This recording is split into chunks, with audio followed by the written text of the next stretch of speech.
Hello students, this is Amit Jaiswal. Welcome to our channel science academic point.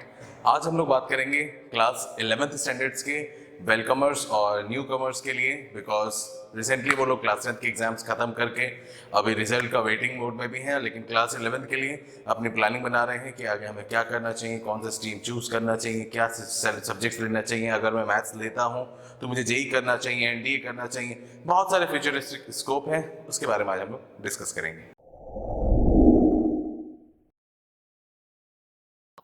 जैसे class 10 से जब बच्चा क्लास 11th में मूव होता है तो वो कहता है कि अभी मैंने बोर्ड्स दिया है जस्ट, और बोर्ड्स देने के बाद अब तो 11th में पूरा रेस्ट परफॉर्म करेंगे। 12th में जाके सोचेंगे कि पढ़ना है कि नहीं पढ़ना है, जिससे क्या होता है कि 11th का पूरा साल उसका वेस्ट चला जाता है। ये उसकी सबसे बड़ी भूल हो जाती है। अगर वो एक साइंस स्ट्रीम का स्टूडेंट है तो चाहे वो किसी भी स्ट्रीम का हो, science, commerce, arts, humanity, whatever, पढ़ाई सबसे ज्यादा जरूरी है। 10th तक की पढ़ाई और 11th तक की पढ़ाई में दोनों में एक बहुत ह्यूज डिफरेंस है, एक बहुत बड़ा सा गैप है। उस गैप को ओवरकम करने के लिए बेसिक मैथमेटिक्स या बेसिक इनिशियल स्टडीज से लेकर के एडवांस स्टडीज तक सारी चीजें बहुत थॉरोली होनी चाहिए। तो अगर आप मैथ्स स्ट्रीम अगर आप सेलेक्ट कर रहे हैं, मैथ्स स्ट्रीम अगर आप चूज करते हुए मूव कर रहे हैं, तो उसके बारे में आपके आज स्कोप्स के बारे में बताऊंगा, फ्यूचरिस्टिक्स व्यू के बारे में बताऊंगा कि क्या क्या चीजें आपके लिए बेटर रहेंगी, किसके क्या पर्सपेक्टिव अप्रोचेस रहेंगे, किस कंपटीशन का क्या सिस्टम है, किस कंपटीशन का क्या सिस्टम है, जेई क्या है, एनडीए क्या है, फिर आपके बहुत सारे एंट्रीज हैं, अलग अलग एंट्रीज हैं, उनके क्या सिस्टम्स हैं, 12th के बाद की क्या स्ट्रेटजी है, बहुत सारी चीज़ों के बारे में बात करेंगे। उससे पहले मैं आपको बता दूं, if you are choosing the science stream और उसमें भी अगर आप मैथ स्ट्रीम अगर आप चूज कर रहे हैं, mathematics if you are choosing, तो उसमें सबसे बड़ी चीज़ है 8th, 9th और 10th स्टैंडर्ड के जो कॉन्सेप्ट्स हैं वो एकदम क्रिस्टल क्लियर होने चाहिए, थॉरोली क्लियर होने चाहिए। नहीं क्लियर है तो एक बार फ्री टाइम है तो you just move out the books की सारे पेजेस उसके रिकवर कर लीजिए। जिसमें आपके 10th स्टैंडर्ड की मैं बात बता दूं, 10th स्टैंडर्ड में आप arithmetic progression, quadratic equation, polynomial के फॉर्मेशंस और बेसिक जो ट्रिग्नोमेट्री है वो पढ़ लीजिए। मेंसुरेशंस वगैरह की जरूरत यहाँ पे नहीं है, ठीक है। तो ये सारी जो चीजें मैंने आपको बताई वो एक बार ध्यान से देख लें। 9th स्टैंडर्ड के एक्सपोनेंट्स हो गए, पावर्स हो गए, बेसिक मैथमेटिकल्स हो गए, मैथमेटिकल टूल्स में आपके पास सिंबल्स हो गए, उन सारी चीजों को आप एक बार थॉरोली देख लीजिएगा। उसके बाद हम लोग मूव करेंगे अपने आगे की स्ट्रेटजीज के बारे में, आगे के फ्यूचर्स के बारे में, जिसमें अगर हम लोग बात करें तो सबसे पहले अगर बच्चा अगर 11th स्टैंडर्ड में आता है और मैथ्स स्ट्रीम अगर चूज करता है तो उसका पहला फोकस ये होता है कि मैं इंजीनियर बनूंगा। अभी क्वेश्चन, तो मैं अगर अपने बारे में बताऊं तो my self Amit Jaiswal, I am also an engineer, but now days I am just teaching it out. मैं पढ़ा रहा हूँ, एज ए टीचर हूँ, एज ए इंस्ट्रक्टर हूँ। तो केवल इंजीनियरिंग इसलिए नहीं करना कि घर वालों को खुश कर रहे हैं, इसलिए नहीं करना कि पड़ोसी के एक भैया हैं उन्होंने भी किया, इसलिए नहीं करना कि मौसी की जो बेटी है वो भी इंजीनियरिंग करी, इसलिए नहीं। आप कर पाएंगे कि नहीं कर पाएंगे, आप इस चीज को फोकस करते हुए पूछिए अपने आप से। आप अपने आप से पूछिए कि आपसे क्या चीज हो पाएगी और क्या चीजें नहीं हो पाएंगी। जो चीजें आपसे हो पाए उसी चीज को फोकस करते हुए आप चीजों को करने के प्रयास में लगे रहिए, ठीक है। तो सारी चीजों को क्रिस्टल क्लियर करते हुए, एक लेआउट बनाते हुए, लेआउट में भी एक शेड्यूलिंग करते हुए, शेड्यूलिंग में हर एक चीजें प्रॉपर प्लान आउट के साथ कि एक शेड्यूल मैंने बना दिया, दिन भर मुझे कैसे कैसे क्या चीजें पढ़नी है। हर एक सब्जेक्ट में 3 मदर सब्जेक्ट्स हैं, फिजिक्स, केमिस्ट्री, मैथमेटिक्स, इनको कितना समय मुझे देना है प्रैक्टिस के लिए, किसको समय ज्यादा देना है, याद करने के लिए सब्जेक्ट को ज्यादा समय देना है। इन सब चीज का लेआउट बनाइए, एक टाइम टेबल बनाइए। टाइम टेबल बनाने के साथ साथ आप एक फिक्स उसका एक शेड्यूलिंग करते हुए सबका एक नोट्स बनाइए। ग्रुप स्टडी में पढ़ने का कोशिश कीजिए। ग्रुप में भी इफेक्टिव मेंबर्स होने चाहिए, अच्छे दोस्त होने चाहिए। अब वो दोस्त का सिलेक्शन भी आप खुद कीजिए, उसमें मेरी कोई एडवाइस उसमें नहीं रहेगी, क्योंकि 10th से 11th में बच्चा आता है तो अपने आप को बहुत मेच्योर्ड फील करता है और यहीं से उसका बैकलॉग स्टार्ट हो जाता है। सारी चीजें सही है, सारी दोस्ती सही है, सारी मित्रता सही है, सारी चीजें सही है, बशर्ते पढ़ाई को कहीं से भी कोई भी उसका कॉर्नर हार्म नहीं होना चाहिए। पढ़ाई कभी चोटिल नहीं होनी चाहिए। पढ़ाई चोटिल होगी, आपका कैरियर चोटिल होगा, आपका वही दोस्त जो आपके साथ था वो आगे चला जाएगा और आप पीछे रह जाएंगे और लाइफ आपको पीछे ढकेलते हुए चली जाएगी।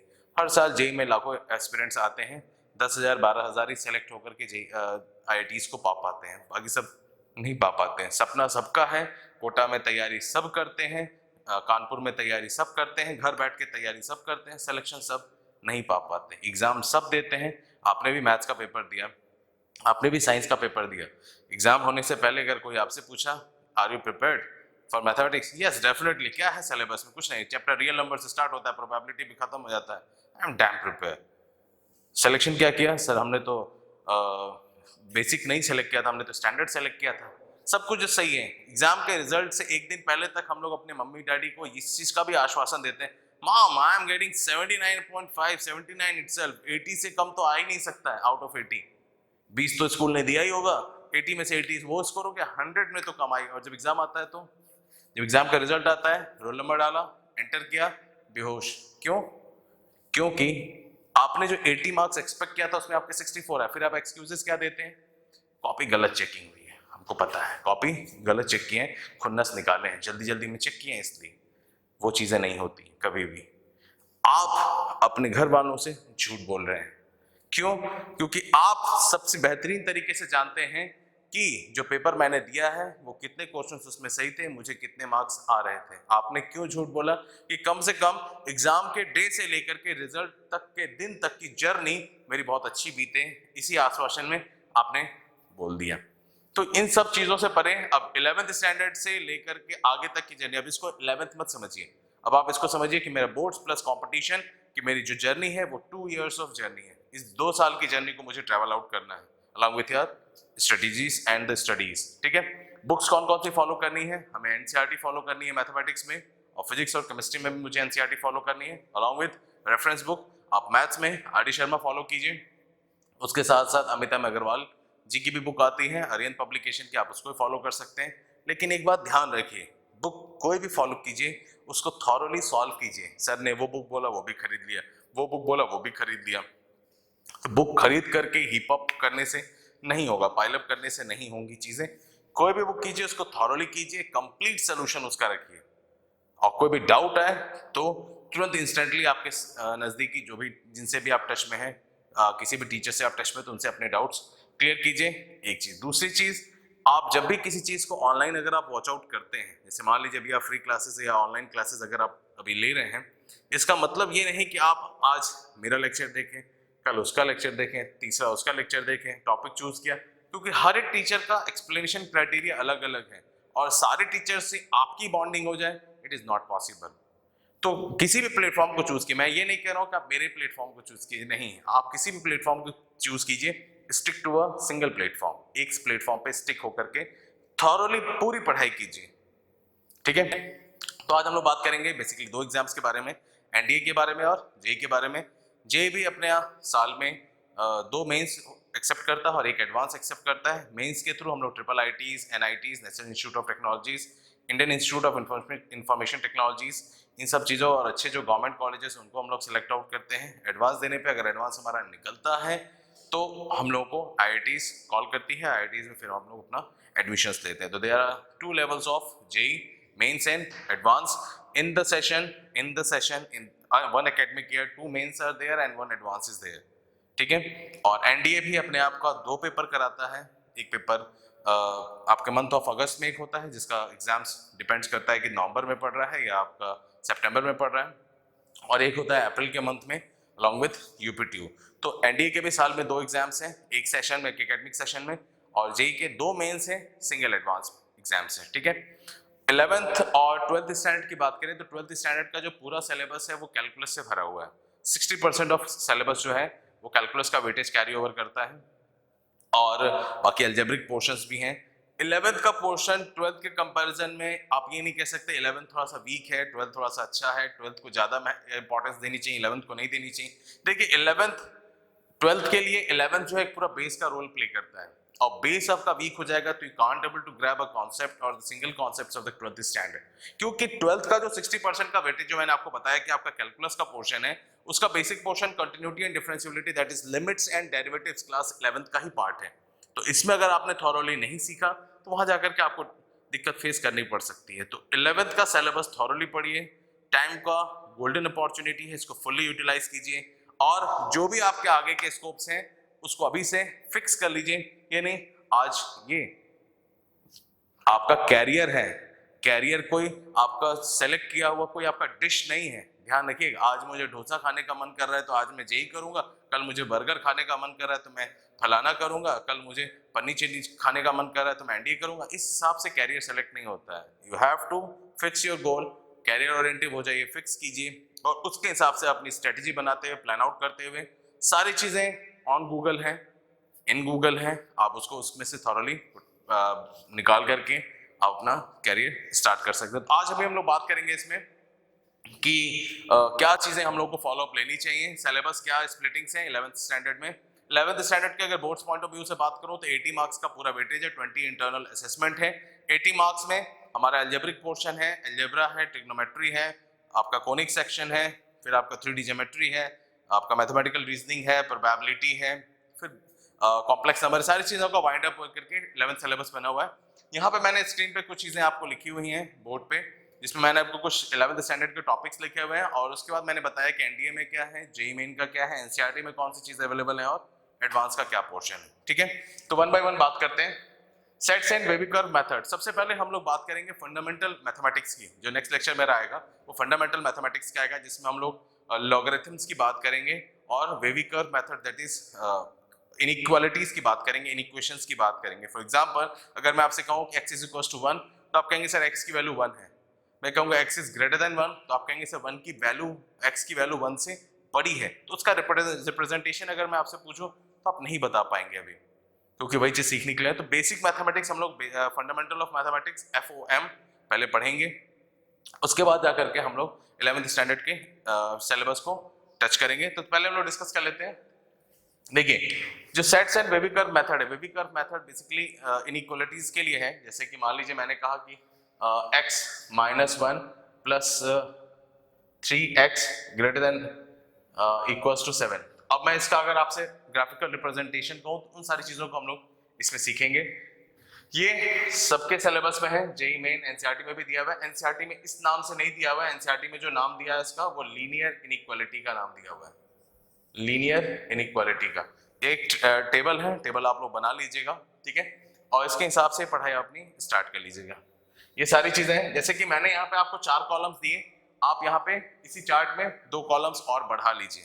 2 कॉलम्स और क्यों बढ़ाने के लिए बोल रहा हूँ, मैंने आपसे कह दिया कि ये टॉपिक इन एग्जाम्स में आता है, ठीक है। उसके बाद आप यहाँ पे कॉलम लगा लीजिए कि आपने आर.डी. शर्मा के एक्सरसाइजेस सॉल्व किए कि नहीं किए। उसके आगे इस चैप्टर पे बेस्ड प्रीवियस ईयर एग्जाम्स के पेपर सॉल्व किए कि नहीं किए। उसके आगे एनसीईआरटी आपने सॉल्व किया कि नहीं किया, ठीक है। एनसीईआरटी हटा करके आप लेक्चर नोट्स पे दिखा लीजिए। मतलब मैं क्या कहना चाह रहा हूँ, आप यहाँ पे 1 2 ये 3 कॉलम्स और बना लीजिए, ठीक है। 3 कॉलम्स बनाने के बाद आप यहाँ पे लिख दीजिए कि मैंने लेक्चर नोट्स बना लिया है, इस टॉपिक का लेक्चर नोट्स बन गया, हाँ आपने टिक लगा लिया, क्लियर हो गया। उसके बाद आपने कोई भी रेफरेंस बुक, आर.डी. शर्मा हो गई या आपका कोई भी रेफरेंस बुक हो गया, आपने वो किया कि नहीं किया, आपने टिक लगा लिया। और उसके साथ साथ प्रीवियस ईयर क्वेश्चंस में आपसे लिख रहा हूँ, previous year questions. Previous year questions क्या होता है, 10 ईयर्स के पेपर्स।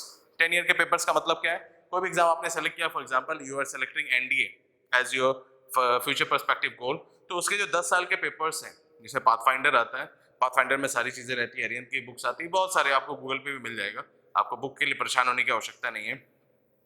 जो भी चीजों की रिक्वायरमेंट होगी, डिस्क्रिप्शन में मेरा व्हाट्सएप नंबर है, if you demand then definitely I will give you the PDF file on your WhatsApp number. Need not to move and need not to waste your time, reside at your home. आप बस पढ़ने की specificity का 20% show कीजिए, rest 80% I will contribute from my side. You focus, I am here, okay. तो ये एक chart बना लिया आपने प्रीवियस ईयर क्वेश्चन से, आपको पता चल जाएगा कि जो ये टॉपिक मैंने पढ़ा है उसकी तैयारी मेरी कितनी हुई है। आपसे सारे क्वेश्चंस हो गए, it means that you are reflecting this topic as your 100%। आपका 100% ये चैप्टर आपके लिए क्या हो चुका है, तैयार हो चुका है, ठीक है। रिवीजन करने के लिए आपको बस इनकी और इनकी जरूरत पड़ेगी, आपका चैप्टर रिवाइज होकर के ओवर आउट हो जाएगा, ठीक है। तो एक कॉलम्स है सब चीज का। उसके बाद बात करें ट्रिग्नोमेट्री। ट्रिग्नोमेट्री 10th स्टैंडर्ड वाली ट्रिग्नोमेट्री नहीं है कि जिसमें tan थीटा 3/4 दे दिया, ट्रायंगल बनवाया, sin theta plus cos theta upon cot theta कह दिया, आंसर आ गया, सर मुझे दोगे, वो वाला ट्रिग्नोमेट्री नहीं है, ठीक है। ये इक्वेशंस हैं और इनइक्वेशंस हैं, इसके फॉर्मेशंस हैं, इसके अंदर इनके खुद के 8 चैप्टर्स हैं, जिसमें सोल्यूशन ऑफ ट्रायंगल्स वगैरह सारी चीजें आ जाती हैं। तो ये सबके सिलेबस में ये भी है, एनसीईआरटी में भी प्रोवाइडेड है, ठीक है। एडवांस में कुछ चीजें नहीं आती है, एडवांस में जैसे स्टैटिस्टिक्स नहीं आता है, एडवांस में स्टैट्स नहीं आएगा, मैथमेटिकल रीजनिंग नहीं आएगी, ये सारी चीजें। क्वाड्रेटिक इक्वेशन ये अलजेब्रा का पोर्शन है, अलजेब्रा का पोर्शन है, इंटरेस्टिंग है, ये भी सबके सिलेबस में है, एनसीईआरटी में भी प्रोवाइडेड है और एनडीए में भी आता है, जेईई में भी आता है। एनडीए का एग्जाम जो है बेसिकली 2 पेपर्स कंडक्ट कराता है सेम डे में, पेपर 1 और paper 2। Paper 1 is of mathematics and paper 2 is comprises of comprehensive in English, इसमें साइंस भी आएगा, फिर आपके कॉम्प्रेसिव इंग्लिश भी आएंगे, जिसमें आपका ज्योग्राफी और पॉलिटिकल साइंस भी आएगा, सारी चीजें आ जाएंगी। जो मैथ्स का पेपर क्वालिफाई करेगा, it means NDA is totally based on the mathematics. If you are damn confident in mathematics then ready to go in this NDA. मैं अगर कंपैरिजन करूंगा कि एनडीए और जेई में बेटर कौन सा है, तो मैं ये कहूंगा कि जेई आपसे 3 सब्जेक्ट में फोकस कराएगा। 3 सब्जेक्ट, फिजिक्स, केमिस्ट्री और मैथमेटिक्स, 3 सब्जेक्ट में फोकस कराएगा। तीनों में इक्विवेलेंट फोकस उसको चाहिए। एनडीए कहता है कि अगर आपका मैथ्स का फोकस है प्लस आपके इंटरनल ज्योग्राफीज वगैरह जो सारी चीजें जो भारत की हैं, ठीक है, पॉलिटिकल हिस्ट्रीज वगैरह जो भी हैं, वो अगर आपका तैयार है तो एनडीए आपके लिए बेटर है, ठीक है। बाकी एनडीए भी आपको कोर्सेज कराएगा, ये भी आपको कोर्स कराएगा, 4 इयर्स ऑफ ग्रेजुएशन ये भी देगा, 4 to 5 इयर्स ऑफ ग्रेजुएशन ये भी देगा, लेकिन ये साथ साथ आपकी अश्योरिटी भी दे रहा है that you are going to serve the nation. अब इसकी थिंकिंग चीजें अलग हैं, ये अर्निंग पर्पस है, ये सर्विंग पर्पस है, इसकी लाइफ हिस्ट्री अलग है, लाइफस्टाइल अलग है, इसकी लाइफ हिस्ट्री लाइफस्टाइल अलग है, दोनों अलग अलग चीजें। ये टोटली डिपेंड करेगा your thinking capability, to you want to choose this field और दिस फील्ड। क्लियर है? अब उसके बाद ये सारे चैप्टर्स अवेलेबल हैं, स्ट्रेट लाइन सब में होगा, कोनिक सेक्शन सर्किल अलग है, पैराबोला, एलिप्स, हाइपरबोला, ये सारे सेक्शंस अलग अलग आएंगे। बाइनोमियल थ्योरम भी अवेलेबल है, परमुटेशन एंड कॉम्बिनेशन भी अवेलेबल है, ठीक है। तो इन सारों में ये जो चैप्टर्स मैंने लिखे हैं, इसके अलावा मैंने 3D ज्योमेट्री नहीं लिखा है, मैंने लिमिट्स एंड डेरिवेटिव्स नहीं लिखा है, और मैंने आपको प्रोबेबिलिटी नहीं बताया, उनकी भी सारे लोगों की पॉसिबिलिटीज हैं। तो हम लोग अब नेक्स्ट लेक्चर में हम लोग स्टार्ट करेंगे बेसिक मैथमेटिक्स और fundamental of mathematics, that is logarithm से हम लोग चीजों को स्टार्ट करेंगे। स्टार्ट करने के साथ साथ हम लोग लॉगरिथम के प्रॉब्लम्स, प्रॉपर्टीज को डिस्कस भी करेंगे, और उस पे बेस्ड जो क्वेश्चंस हैं और उस पे जो होमवर्क आपको मिलना है, वो सारी चीजें अवेलेबल होंगी। ये सारी चीजों का जिस्ट आप अपने दिमाग में बैठाइए, फोकस हो जाइए, कैरियर पर्सपेक्टिव का डिसीजन ले लीजिए, और ले करके अपने आगे क्या करना है इस चीज को आप लोग डिसाइड कर लीजिए। बाकी if you have not subscribed the channel yet, subscribe it.